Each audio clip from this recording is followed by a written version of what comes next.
35-minute video length. I have presided over thousands of cases in 39 years on this bench. I have seen injustice in forms so elaborate and so calculated that they required teams of attorneys and months of investigation to fully unravel. I have seen injustice so brazen it announced itself the moment the defendant walked through the door. And I have seen injustice so quiet and so bureaucratic and so completely devoid of human feeling that it arrived in a plain envelope on a Tuesday morning and nearly destroyed a woman who had spent 50 years building everything worth destroying. This is one of those cases. And this is the morning I understood, more completely than I had ever understood it before, that the most dangerous kind of injustice is not the loud kind. It is not the arrogant millionaire who walks into my courtroom and tells me I work for him. It is not the entitled politician who believes his name grants him immunity. The most dangerous kind of injustice is the quiet kind.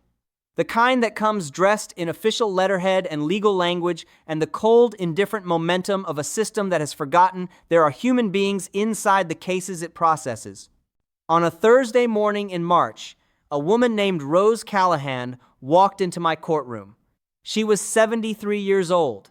She walked slowly, without a cane, with the careful, measured steps of someone who has decided that moving slowly is preferable to the alternative. She was wearing a blue dress with small white flowers on it, the kind of dress you put on when you want to show respect for a place, even when that place has not yet shown any respect for you. Her white hair was pinned neatly at the back of her head. Her hands, when she sat down and folded them on the table in front of her, were the hands of a woman who had used them every day of her life for something that mattered. She had come alone. No attorney, no family member in the gallery, no colored tab folder of carefully organized documents. She had come with a single envelope, white, slightly worn at the corners from being handled many times, held in both hands in her lap like something precious. That envelope was the only thing she had brought. And it was, as it turned out, the only thing she needed. My name is Judge Judy Heinlein. This is the story of Rose Callahan, and this is the letter that changed everything. Rose had lived in her house on Sycamore Lane for 45 years. She had moved there in the spring of 1979 with her husband Thomas, who had been 31 years old and had carried the boxes himself, because they could not afford movers, and because Thomas Callahan was the kind of man who believed that if something needed doing, you did it yourself, and you did it without complaint.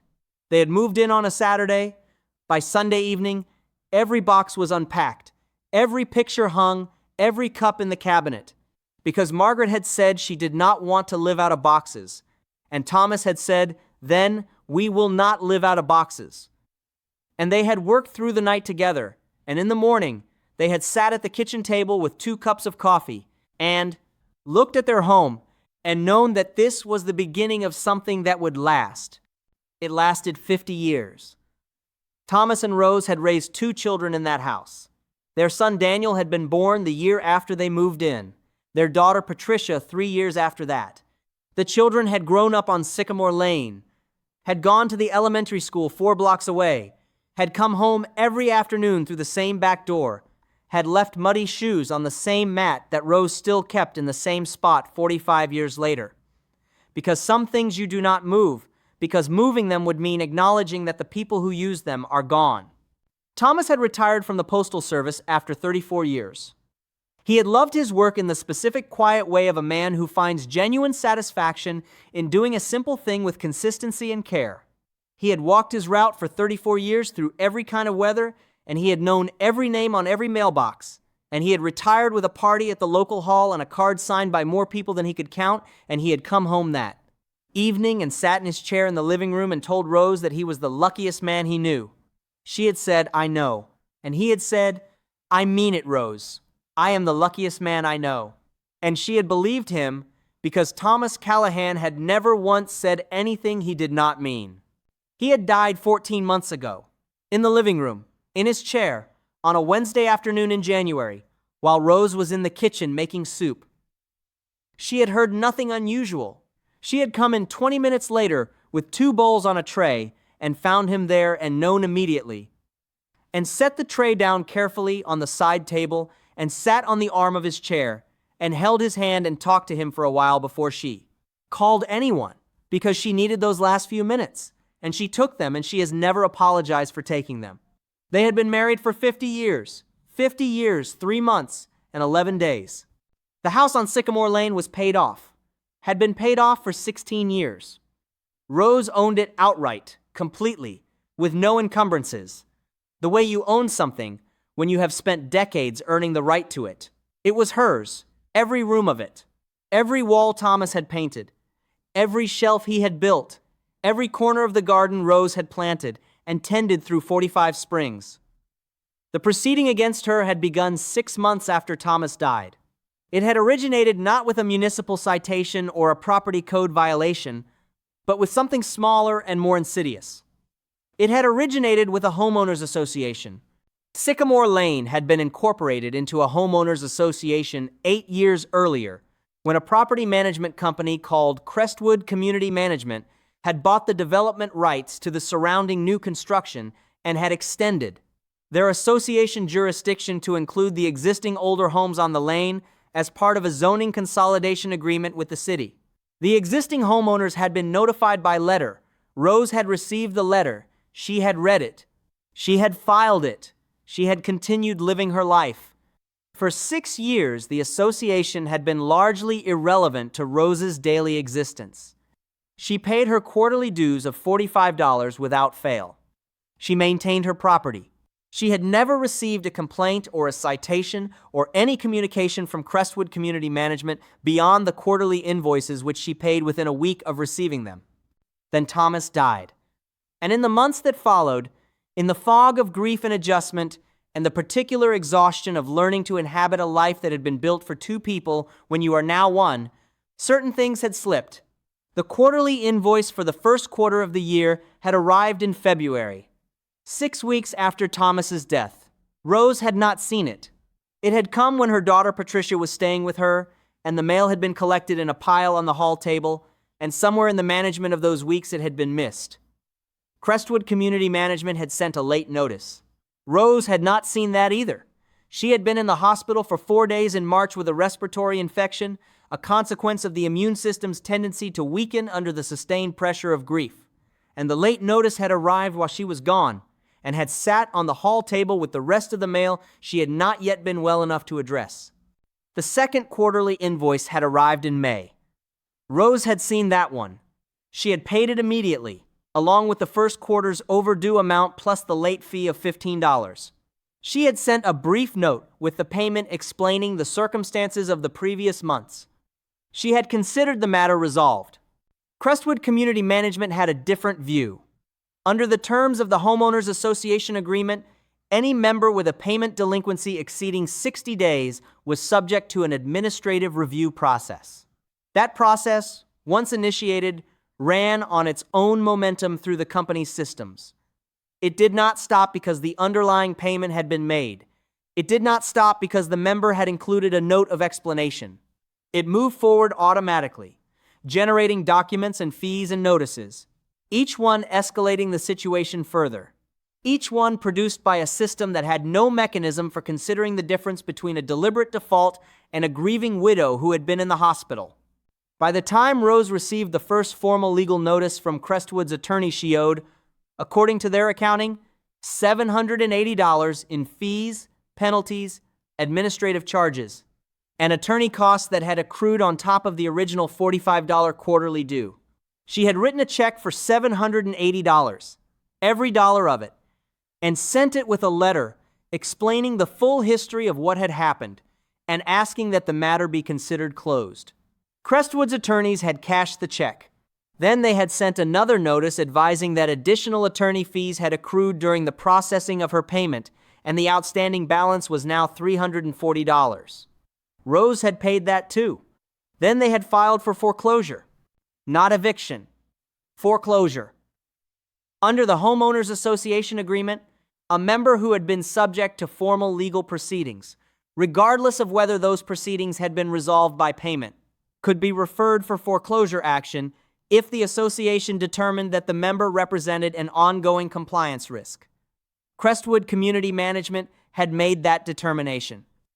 Their attorneys had filed the paperwork, and Rose Callahan, 73 years old, 50-year widow, 45-year resident of Sycamore Lane, had received a foreclosure notice on the home she owned outright on a Tuesday morning, while she was sitting at the kitchen table with her morning coffee in the cup Thomas had given her for their 48th anniversary. She had sat at that table for a very long time. The attorney representing Crestwood Community Management was a woman named Sandra Howell. She was professional and precise, and she had the particular affect of someone who has learned to process the human cost of what they do by maintaining a careful distance from it. She arranged her files without looking at Rose. She had a thick folder and several tabbed exhibits, and the organized preparation of someone who had done this many times before. Rose sat across from her with her white envelope in her lap and her hands folded on the table and her blue dress with the small white flowers. And she looked at Sandra Howell with eyes that were tired and clear and completely without malice. She did not look angry. She did not look afraid. She looked like a woman who has decided that dignity is the only thing remaining entirely within her control, and she is going to exercise it fully. I opened the file. Rose Callahan, you are the respondent in a foreclosure action filed by Crestwood Community Management relating to alleged ongoing noncompliance under the terms of the Sycamore Lane Homeowners Association Agreement. Do you understand the nature of these proceedings today? Rose said, yes, Your Honor. Her voice was soft and even. She said it the way someone says yes when they understand something completely and have made their peace with the fact that understanding it does not make it right. Miss Howell, please present the association's position. Sandra Howell stood and laid it out in 4 minutes. Delinquent payment. Late notices sent. Formal legal action initiated per association guidelines. Payment received but formal proceedings already initiated. Subsequent accruals. Foreclosure filed under ongoing compliance risk provision. All steps consistent with the association agreement signed by the homeowner. She sat down. She still did not look at Rose. I looked at the file. Miss Howell, I said, the original delinquent amount, what was it? She consulted her papers. $45, Your Honor. The first quarter dues. $45, I repeated. Yes, Your Honor. And the total amount Rose Callahan has paid to Crestwood Community Management in fees, penalties, and attorney costs related to that original $45 delinquency. Howell paused. She consulted her papers again. Approximately $1,120, Your Honor. $1,120, I said slowly, on a $45 original balance. That is correct, Your Honor. I set my pen down. I looked at Sandra Howell for a long moment. She met my gaze with professional composure. I said, Miss Howell, are you aware of the circumstances under which Mrs. Callahan missed the original payment? Howell said, Your Honor, the association's position is that the reason for a delinquency does not affect the contractual obligations of the member. I said, I did not ask you about the association's position. I asked whether you are personally aware of the circumstances. She paused. I understand that Mrs. Callahan experienced a bereavement during the relevant period, Your Honor. A bereavement, I repeated. Her husband of 50 years died 6 weeks before the invoice was due, I said. She was hospitalized for 4 days when the late notice arrived. She paid the full outstanding balance, including all fees, the moment she became aware of the situation. And you are describing that as a bereavement. The gallery was very quiet. An older man in the third row had his arms folded and was looking at Sandra Howell with an expression of steady, contained disapproval. I turned to Rose. Mrs. Callahan, I said, I would like you to tell me about Thomas. She looked at me. Something shifted very slightly in her expression, a small softening, the way a face changes when it moves from the controlled territory of legal proceedings into the uncontrolled territory of love. She said, Your Honor, Thomas was a postal worker. He walked his route for 34 years. He knew every family on his route by name. When people were sick, he would check on them. When elderly residents didn't collect their mail for a day or two, he would knock on the door to make sure they were all right. He did that on his own. Nobody asked him to. It was just who he was. She paused. She said, He painted our house every 5 years. Not because it needed it, but because he said a house deserves to be cared for. He planted the roses along the front walk, the year Daniel was born. He said a son deserves to come home to something beautiful. She smiled very slightly. He was not a man who talked much about what he felt. He showed it. Everything he felt, he showed it through what he did. She looked at her hands. She said, "He died in his chair in the living room. I found him there. I sat with him for a while before I called anyone. I needed those few minutes." She paused again. "I still sit in that room every evening, Your Honor, in my chair, next to his. I talk to him sometimes. I know he cannot hear me. I talk to him anyway, because 45 years of talking to someone in the evening does not stop just because they are gone. It just changes." The courtroom was completely silent. Sandra Howell had stopped writing. The older man in the third row had unfolded his arms and was looking at Rose with an expression that was no longer disapproval, but something much more open and much more human. I said, "Mrs. Callahan, you brought something with you today. I can see you have been holding it since you sat down. What is it?" She looked down at the envelope in her lap. She said, "Your Honor, it is a letter. Thomas wrote it." She said it quietly. "He wrote it 3 weeks before he died. I don't think he knew he was going to die. I don't think it was that kind of letter. It was just something he wanted to say, and he wrote it down the way he sometimes did when he wanted to make sure he said it right." She looked up at me. I said, "Would you like to read it?" She said, "I would like you to read it, Your Honor, if you don't mind. I think it says something about this house that I cannot say as well as he did." She stood carefully and walked to the bench and placed the envelope in front of me.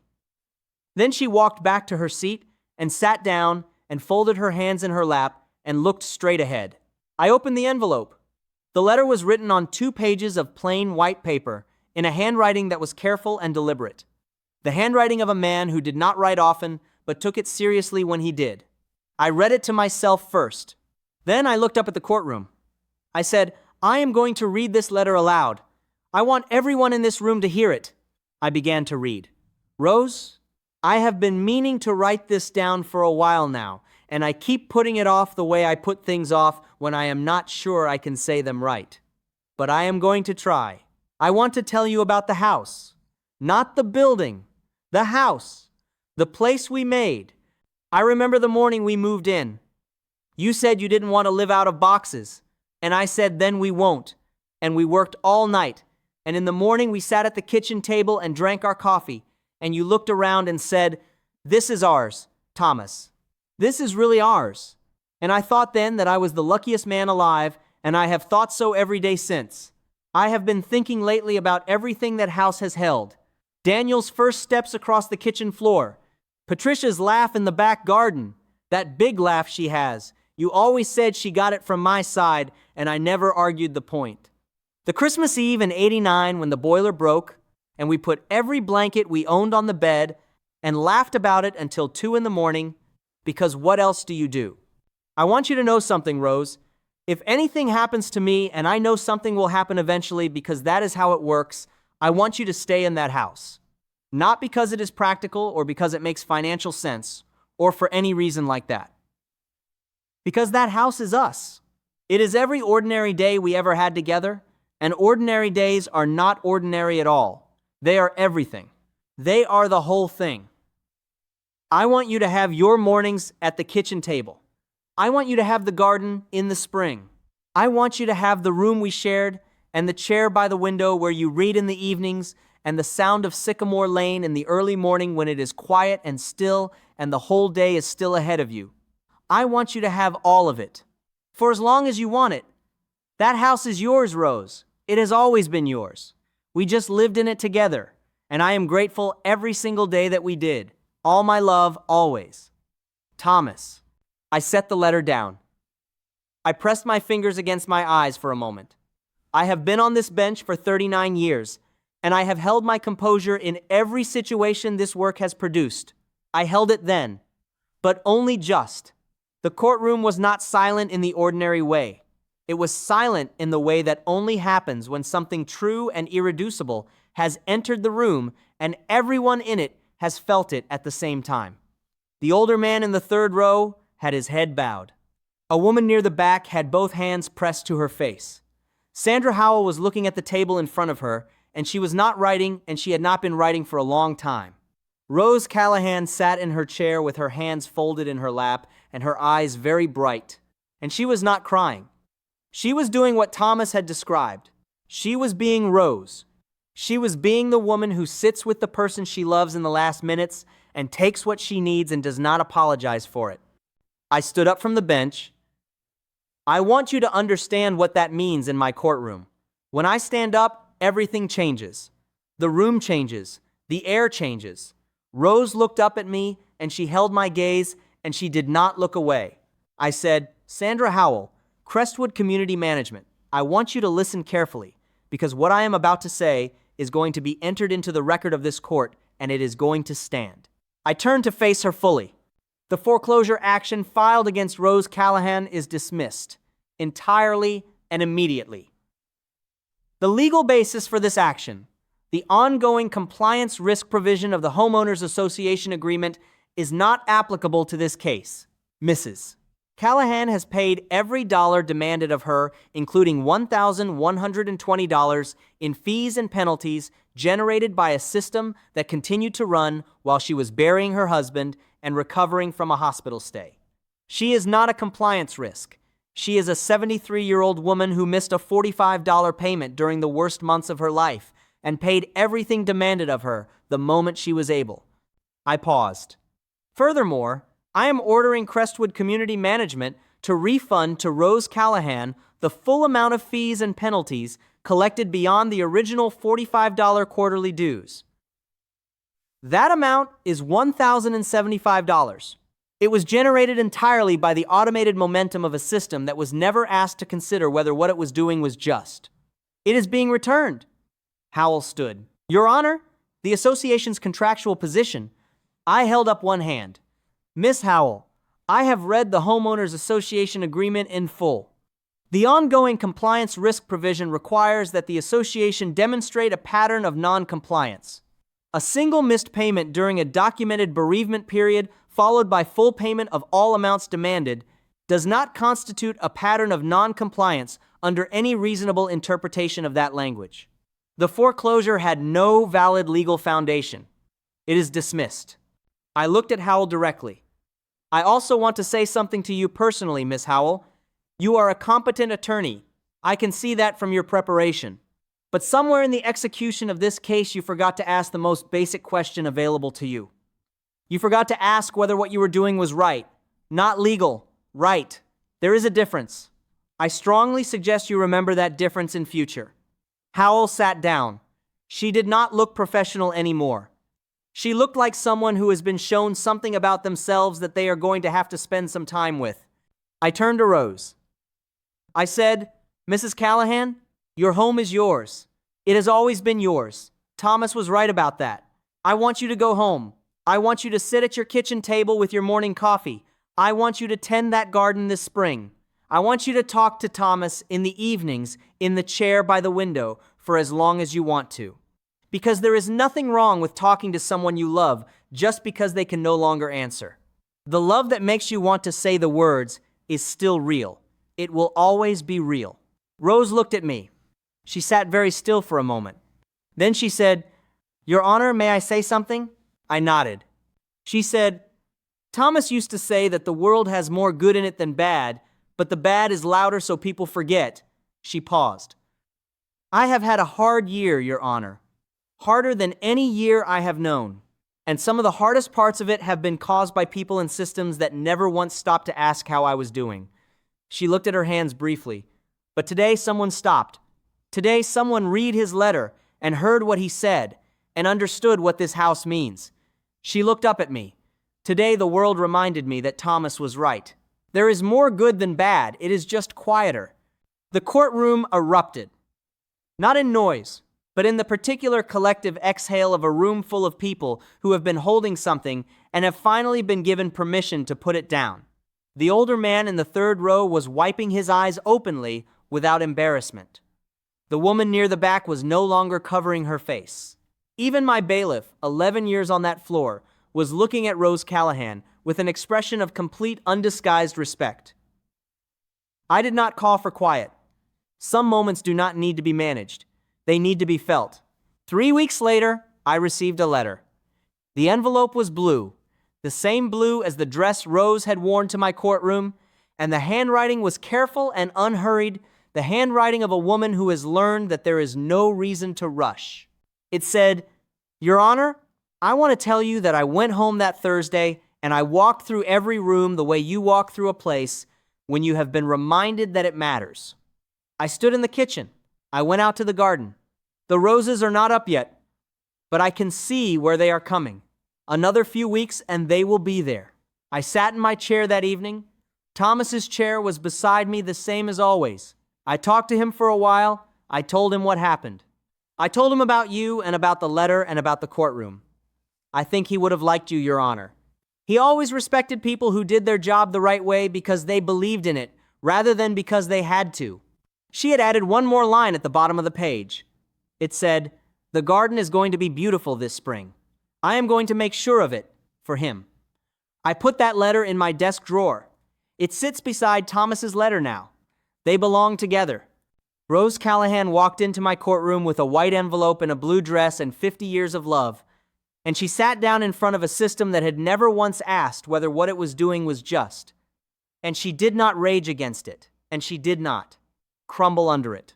She sat with her hands folded and her dignity intact, and she offered me a letter written by a man who spent 34 years making sure people received what was sent to them, and she trusted that it would be enough. It was enough. It will always be enough, because the truth always is. $45. That is where this began. $45 and a system that kept running when it should have stopped and asked a question. The question was simple. The question was, is this right? The answer was no. And in my courtroom, the answer to that question is always the beginning and the end of everything. Thomas Callahan spent 50 years building a life in a house on Sycamore Lane. He spent 50 years showing his love through what he did rather than what he said.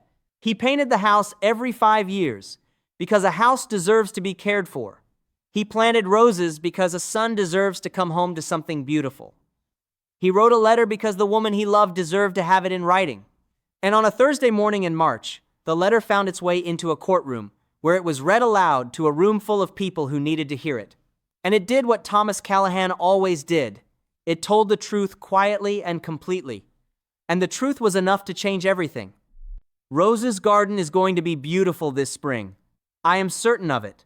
And I hope on the morning the first roses open, she stands among them for a long time and feels Thomas standing there with her the way he always has and the way he always will. Because that is what 45 years in the right house with the right person gives you. A presence that does not leave just because the person does. A love that outlasts everything the world can throw at it, including foreclosure notices, including systems without hearts, including everything. Go home, Rose. The roses are coming. And this spring, they are going to be magnificent.